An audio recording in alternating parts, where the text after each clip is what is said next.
This is Self-Starter.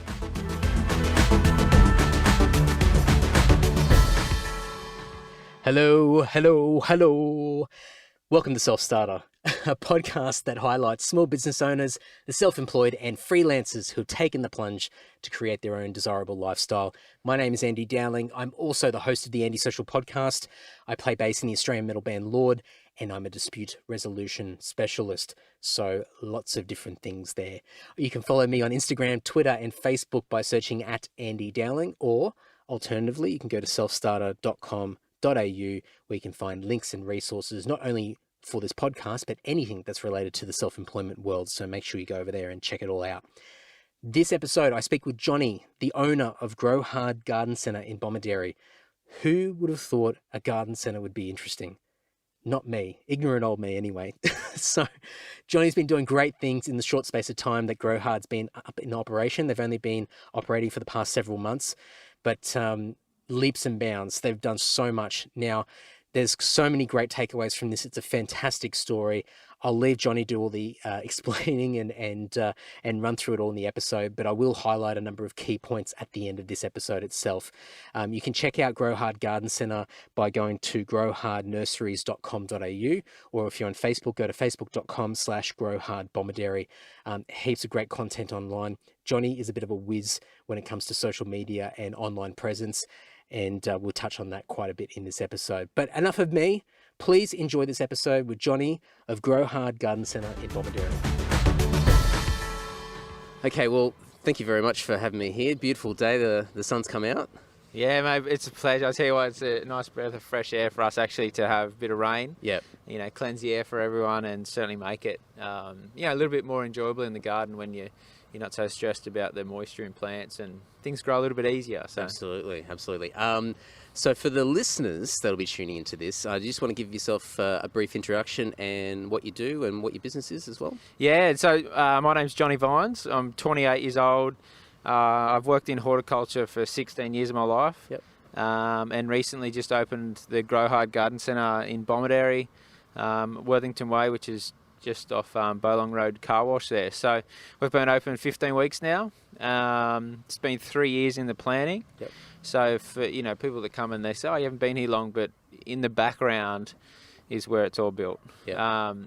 3 years ago, I tell you, I didn't think it'd take that long, but you can understand and appreciate why things take so long, and it's not an easy road to get there, but at the end of the day, I say it's worth it, for sure.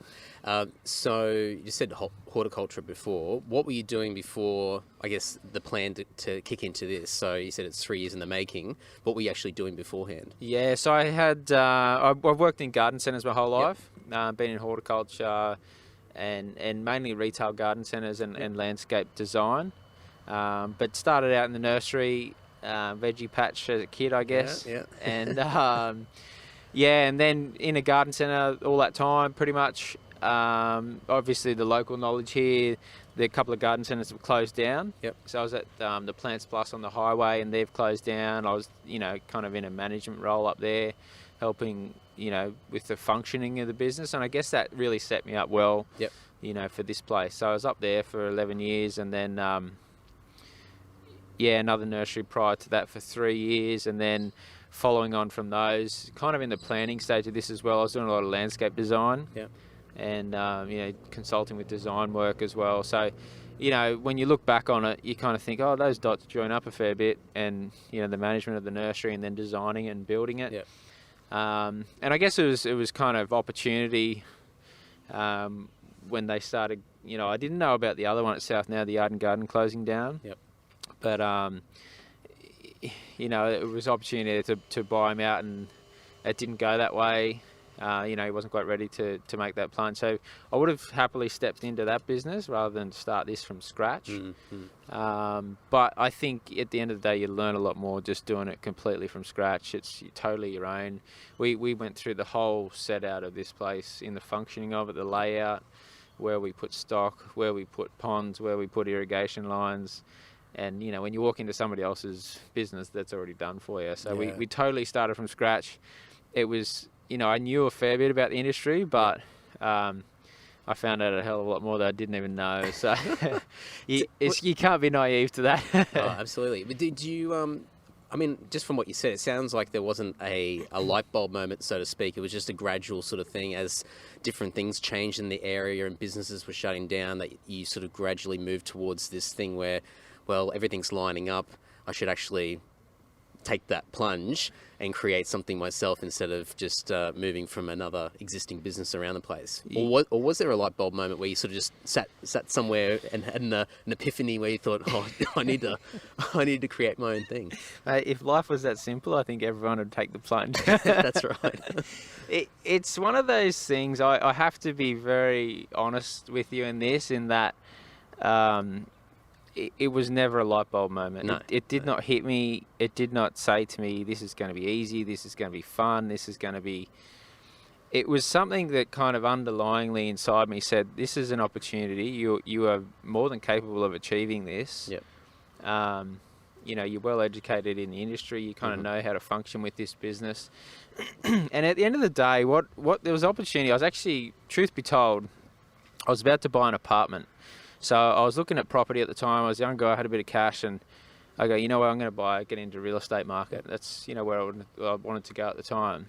And so I've been talking to a solicitor. I was looking at a unit. We're going to exchange contracts. And then I happened to be driving past one day and I seen the sign on the fence. So there was nothing here. There was absolutely no plants, nothing. It was a blank paddock, a couple of stacks of timber and a few trees and shrubs down the back and a few weeds, you know. So there's nothing here. I seen the sign on the front fence that said, commercial land for sale, mobile number. That was it. And I go, you know what? I might just call that number and have a chat. Just suss it out a little bit. and you know, I knew there was opportunity out there commercially. Obviously the nurseries and that were closing down, and well, the one was, I didn't know about the other one, but so truth be told, I was about to buy a unit. Yeah. And then I rang the solicitor. I spoke to this guy who owned it, and that afternoon I did a bit of research, called council, found out the zoning for the land. I obviously knew a bit about property because I'd done all my research with the units and zoning, and come back to the solicitor about the apartment. I said, look, I've got to drop the the contract. I'm about to buy some commercial land, and I can only say that because there was a part of me that I wasn't settled on doing it, like buying a unit. Yeah. Like there was no, it's just something that I thought, okay, I'm probably at that age where I should look at property. Yeah. Whereas the business, I thought, I could have a unit rented out for 200, 300 a week or whatever, or I could have a business that could potentially pay me, more than 200 and 300 a week. I own the property outright. I can build the business, and knowing that the industry and locally the industry was closing down, I thought this is probably something in a way that I can give back to the community. Like I can give my 16 years of experience and open this business for the community and still provide that service, like of quality plants and seasonal stock that people don't usually see. So it was kind of a non-selfish decision to go that way because an apartment was probably easy, and in saying that, the business was by no means easy, but there's a lot more, I guess, heart and passion in that, rather than just on the standard buy property. So it was kind of almost like a crossroads moment. Well, not so much a light bulb, but having that sort of moment where you sort of glanced over and saw that sign, and it triggered something where you could have gone in one completely different direction. But instead you decided to call that mobile number, and obviously things went a completely different direction there. But so at that stage, and you said this is 3 years in the making, what were the challenges that you had to begin with? Because obviously you knew the industry, you had skills, and you sort of knew the local area, you knew what worked and what didn't to a degree. But to create your own business, I mean, that's a completely different dynamic altogether. And as you said, you knew a little bit about property because you'd gone through that process with the unit.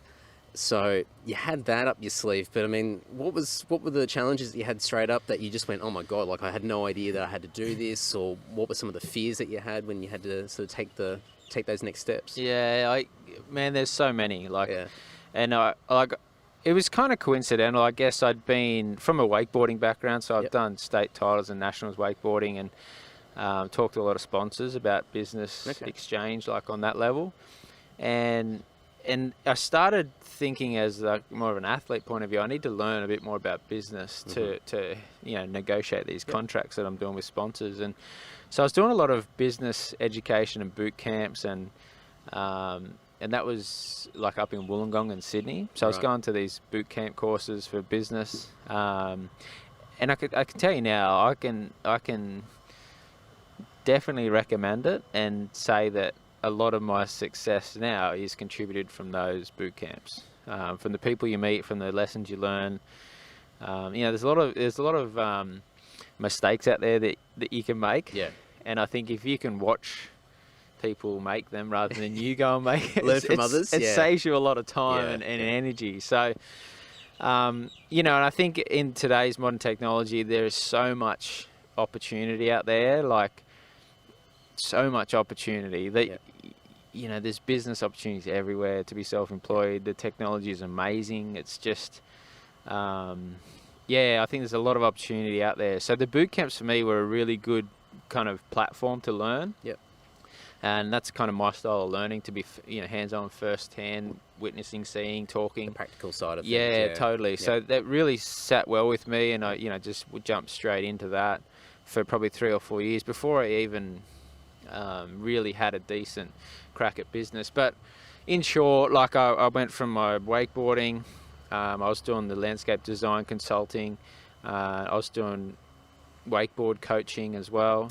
So that was I was coaching. That was a school I was running, and then we did abseiling. So we ventured from wakeboarding tours, and then other people were asking, what else can you do in the air? And I said, well, there's abseiling on those cliffs and those cliffs. So I started to build this adventure sport business. And this is like way before I even had a thought about a nursery anywhere. So it's dabbling in business at a level that I could afford, I guess. So you probably went through a lot of those challenges of wondering whether people would be would accept what you're doing, and going through those fears of whether people would find value in what you're providing, because you'd already gone through those things of providing a service to people out there. So because I think that's what stops a lot of people, is that like go, well, do I give any value to anybody? Is anybody going to care whatsoever about what I've got to offer? And so that people stop from putting themselves out there to sell a product or a service. But you already sort of got your hands dirty by going through that process with those other things. I guess, I mean, this is probably the first time I've really sat down and gone, thank God we're on the other side of construction. But it's like it is nice to look back and go, those little stepping stones that I did in the wakeboard school, that I did in landscape consulting, I'd have to say, like, why I did that and what drove me to make those decisions is it intrigued me. It just intrigued me a lot. And I thought, you know what, I don't want to go 10 years down the track and go, what if I started that wakeboard school? Or what if I didn't take that abseiling tour? And I mean, that stuff, like, it didn't make me much money, but it just taught me so much about life and about business and about people. Like, we abseiled some of the most amazing waterfalls in the world, that's cool. And you meet people and and so I guess coming into the nursery, like, I had a few early failures with the wakeboard school, and I had a lot of expectations that didn't get met, and the landscaping, and I thought, that's hard work. And, so there's certainly backlash. It's certainly hard things to achieve on those stepping stones. But I think when it comes to the garden centre, I had a lot of confidence going into it. That's it. 'Cause you had that foundation. You'd already gone through a lot of the ups and downs of testing things out and failing at certain things and whatnot, which you're not going to learn unless you fall over and make a few mistakes along the way. So it certainly set you up. So obviously we're doing Facebook Live at the moment, which is pretty cool. And one of the questions that I've got that I'm asking a lot of businesses is the whole digital realm of small business. And the question that I've got is, obviously there's a lot of steps that came into play with getting this site up and running, getting stock and getting everything built up and whatnot, but getting the community involved or even aware of what was going on. things such as this, and that's how I found out about you guys. Apart from driving past, I'm like, what the hell is a garden centre on Facebook Live? And there's all these posts, and there was a lot of in progress shots as well. So do you just want to explain a little bit about the sort of approach that you've had to take before launch, just getting the local community aware of what you're doing? Yeah, I look, I'd attribute it to these business courses that I was doing, the boot camp. The biggest thing about business is telling your story, and what we're doing today here is all a part of that. So that journey of construction and building, and like I say, it was building something back for the community, giving this opportunity for them to come and have a coffee. And we've got a liquor license approved now, so they'll be coming to have beer soon. So it's just stuff that I thought, what, if we're going to build this, I want the community to have an input. I want them to know, I want them to say, okay, we want this stuff in the nursery. We want a pond in the nursery. We want a bit of come and have a coffee, or the tradies say they want a beer. So we, it's just stuff when we were in the planning stage. I thought, what, let's write down 50 things that we want in the nursery. And if we get, 40 of them or 30 of them, that's great. We can't put everything in, we try, but and so that preliminary 3 years prior to opening on Facebook, I mean, you can go back and, I always laugh, but you can go back on Facebook 3 years ago on our page, and it says, hi, I'm Johnny, we're opening soon. Yeah. And if it's a 10-year gap and 3 years is opening soon, well, so be it. But, the key thing was, telling that story to everyone who was locally, obviously driving around, and then construction, they couldn't see much going on, but it's all bannered off. But it's important to tell that story. And I think for me, that growth bit was the council process, and doing the DA and the construction build and all that kind of stuff.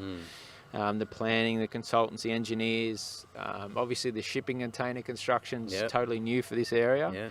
And that was a whole nother, step in itself. But I think telling your story is just the key thing. And did you get a lot of response from people in the local area? Could you see that? I mean, I sort of see this sort of stuff, and it's great marketing, because it's almost like you get that swell from the local area. It's like a football team or a sporting team where you get passionate about that team, and you just back them no matter what. Have you seen a bit of that from sort of the local area? Yeah, totally. Totally. Yeah, that's probably one. I tell you, there's a lot of. I mean, I did it to keep everyone up to date, but there's a part of that process in that I spoke to a lot of the community and told them that story. Selfishly, to give me the strength to keep going. There was some hard times, and people didn't know it, but there's hard times in business, especially in construction. When you've got a budget and you're hitting targets and stuff, and people don't get back to you and things happen. That's just business, that's life, but I can look at some of those videos and some of the comments on that Facebook and say, what, I'm so glad I told this story, because to read that gives me the motivation to keep going. And I think if you play quiet and you don't talk about it, you don't get that other end of people giving in to you. And I thank everyone that's contributed to giving us positive feedback along the way. It does help a lot, immensely. Yeah, that's cool. So 16, 17 weeks the place has been open now? Yeah, 15 weeks today. Okay, there you go. Yeah. Oh, happy birthday for the 15th week. So you've obviously had a lot of trial and error since the place is open. What's the current challenge at the moment? What's something that you're seeing that's a bit of a challenge, or something that you're trying to master? I think momentum is our biggest thing. Momentum for us is just super key. If you're stationary in anything in life, in business, you will collapse. You need to keep momentum. You need to be, proactively engaging, marketing, campaigning, staff training. We train every week. We train nearly every day. Cool. And some of the staff are like, I've never ever had that as a boss before. I've never had, For me, it's paramount. It's got to be momentum. You've got to keep momentum going in all aspects of the business. So that'll just be a never-ending challenge, because you just got to stay on top of it. There's little things like the functioning. So I'll go through the technology part of it later, but the irrigation for us is a big thing in a nursery. But to press a button on the phone, you know, and irrigate section 9 for 4 minutes. That's the way of the world now. Yeah, if you're not up with technology, Yep. you know, you're going to get left behind in the next 12 months. I can tell you that. Yeah, So we're kind of fine tuning that irrigation as much as we can as we go, and you know, obviously costs come into that and how much you can put back into the business and you know, so but yeah, we've got the liquor license sorted. So I think when we opened, we had like 200 things on the list that were like crazy, and now we're probably, you know, down to 30 or 40. So that's fantastic. It's really good. So yeah, kicking goals, but there'll always be something there. Yeah. Well, I mean, and that's probably what makes it interesting and fulfilling, is that you've always got a task or a challenge at hand that you want to achieve and you want to keep moving forward. So our biggest probably campaign at the moment that we're moving into is changing up the cafe with the liquor license coming in and that kind of seating area and kind of dressing this up a bit. And on the nursery front, there's a big campaign coming out, new app that we're launching. It's Plant Life Balance. So you can actually, you know, take a photo of your room in your house, drag and drop photos of plants in that room, and then you know, it's really cool. It actually measures your air quality. So the more plants you put in your house, it's proven scientifics now that you know, plants produce a higher quality air to breathe for us. So the more plants you have in your house, and you look back at the 70s and 80s, and obviously everyone was smoking back then, but there's a lot of plants in the house. So they're coming out. We've you know, developed this app that we're launching at the end of this month. And so, yeah, you kind of take this photo, put plants in there, and it'll measure your air quality, and then it'll also give you a rating of like well-beingness.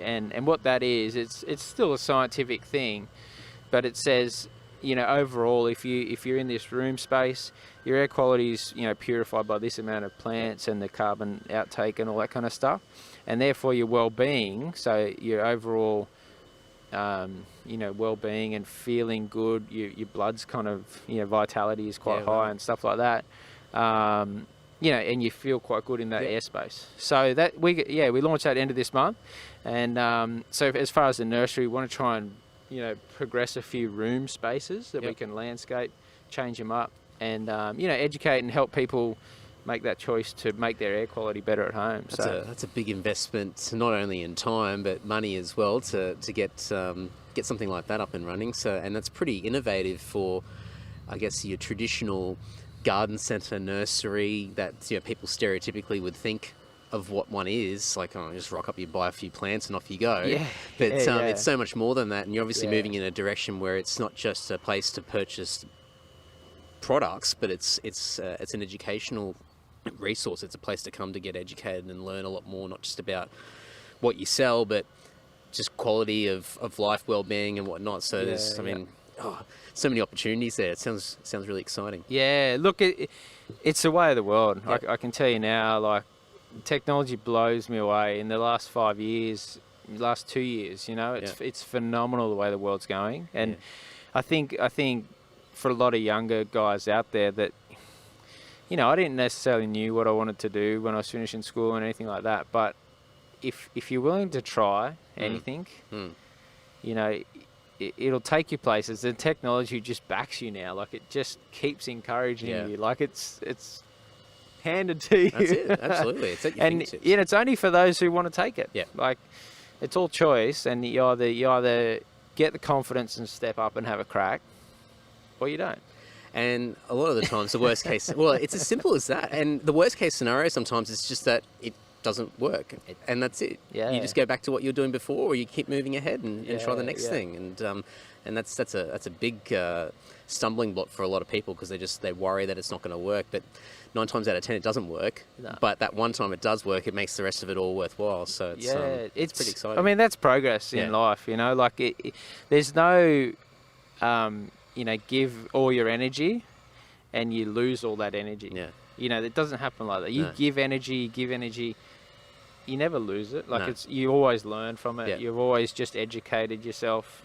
You get re-energized with everything that you do. Yeah. You know, you might, it's like, you know, you go and party hard and you get blinded and you don't feel real good, but it always comes back good again. Yeah. You know, if you can let go of the drink and all that kind of stuff, and business kicks you in the mouth a few times, but the sunny days do come again. Absolutely. Yeah. I like It that. might be rainy yesterday, but you hang in long enough and the sun does shine. So I think that's a big thing of what this podcast is all about, is just try and give people a bit of mental energy to try and make those first few steps and fight the fears and go push themselves past those initial points of self-doubt where you sort of talk yourself out of doing something. You sort of go, oh well, no, I'm not good enough to do that, or it's not going to work, or people are going to laugh at me, or people think that it's a stupid idea and it's not worth doing, and that's why most businesses don't do anything or don't even begin. Yeah. So it's. I think the key thing too is having great organic coffee. Love it. Product placement there. Look, I tell you, it was one of those things we searched far and wide for a good coffee. Yep. I've never worked in a cafe before. I was total deep in with a cafe. Yep. But I knew it was something that we get asked for a lot, and I knew coffee's one of those things. I'm not a huge coffee crave or anything, but I like good coffee. Yep. And that was a big challenge for us to find good coffee, and locally roasted in Maruya. Couldn't be better. I've had some of that. It's pretty good. It's really good. And do you? I mean, I didn't pay him to say that. No, no, I have been here before, and Jess, my wife's like, "Oh, can you please get me a coffee before you leave?" So I'll have to remember to do that. Otherwise, I'm going to get a kick up the rear end. But well, on that, and that's interesting. Is that a form of partnership that you've built with them, or is it just purely a business arrangement where you're buying product from them? Is there something or is there an opportunity down the track where you can do a lot more sort of cross promotion with them? So as an example? we're certainly looking at any avenues, business to business. Yeah. There's a really unique world out there. If you do venture into business, there's a really unique world of opportunity where you do collaborate business to business. Yep. And it's leverage that goes from like one level of contacts to about 500. Yeah. And that's your leverage. So you talk to one person, you get access to 500. Yeah. And when you talk business to business, that's when opportunity really opens up. And for us in the coffee, we're backed by a lot of big nurseries, big suppliers. Yep.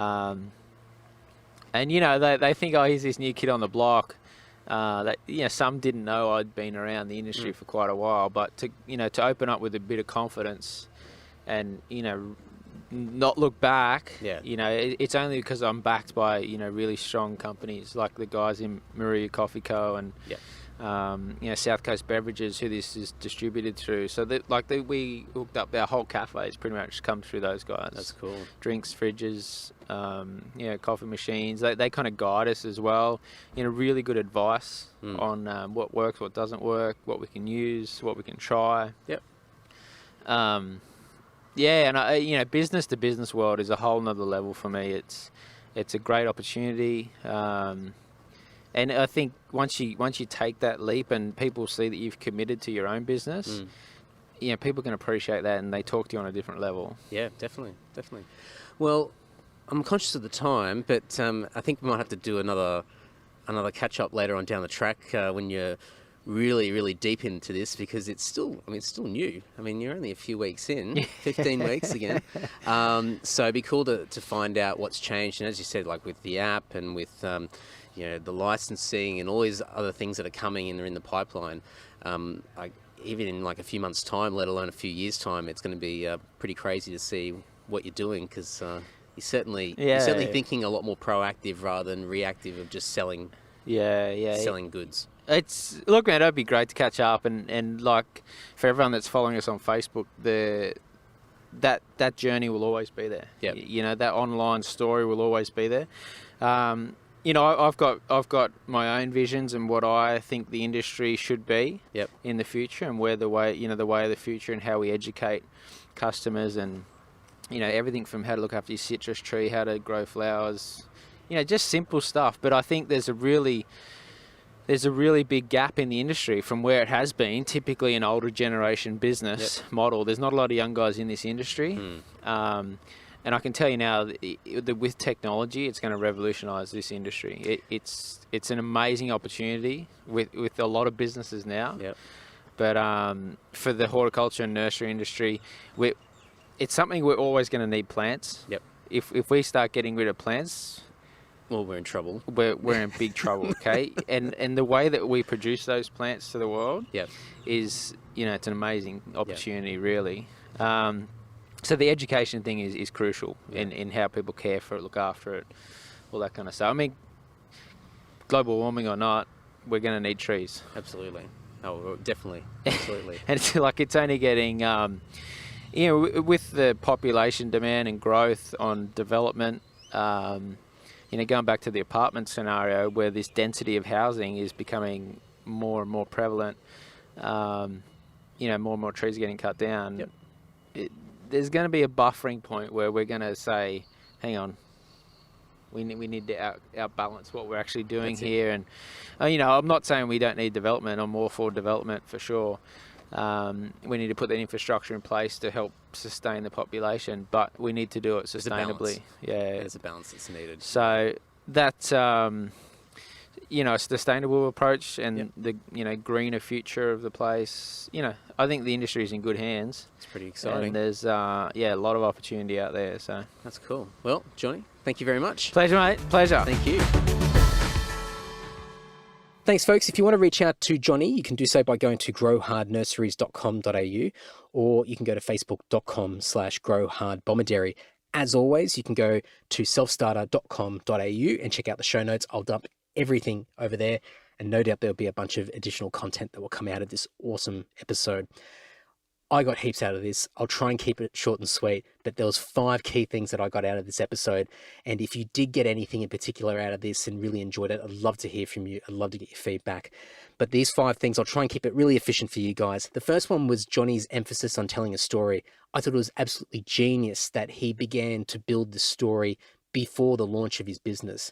He got community support by being able to tell people about the journey and bringing them along with that journey. And as a result, people could identify with him and could identify the personality behind this business. On the surface, it's just a garden center, but having the storyline underneath it gives it that personal touch. And that's what really gravitates people towards supporting a business. So that was really cool. The second point was Johnny's selfish intentions behind creating the story, where he was using it as leverage for himself to have accountability to ensure that he followed through with this goal of creating this business and launching it. So nothing wrong with that whatsoever.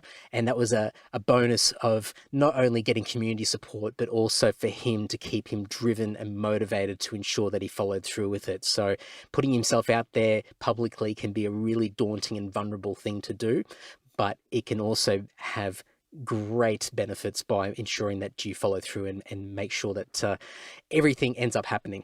So the third thing was moving with technology. Johnny's embracing technology. The fact that he's developing apps is incredible for a garden center. How cool.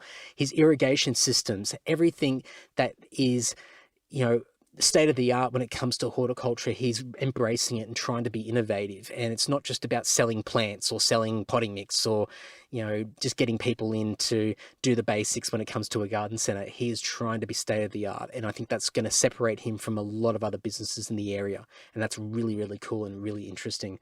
The fourth thing was identifying the wider market. This is not just about selling plants. It's about educating people. There's a whole industry around well-being, eco-friendly, health and well-being, I should say. And Johnny's really tapping into that to expand his business to not only just be something that you walk in to buy some plants on a Sunday afternoon. There's so much more to this, and just to be able to highlight so many different facets of people's day-to-day lives and provide value will no doubt reap the rewards at a later stage for him. The fifth thing was his hunger to learn more, going to business boot camps and courses, networking, learning lessons from other people, getting all that confidence earlier in the piece and just learning as he goes, and that hunger to continue to learn. You don't have to do all this stuff, of course, but I tell you what, it's going to give you an edge. It's really going to help you. And a lot of these things are inexpensive.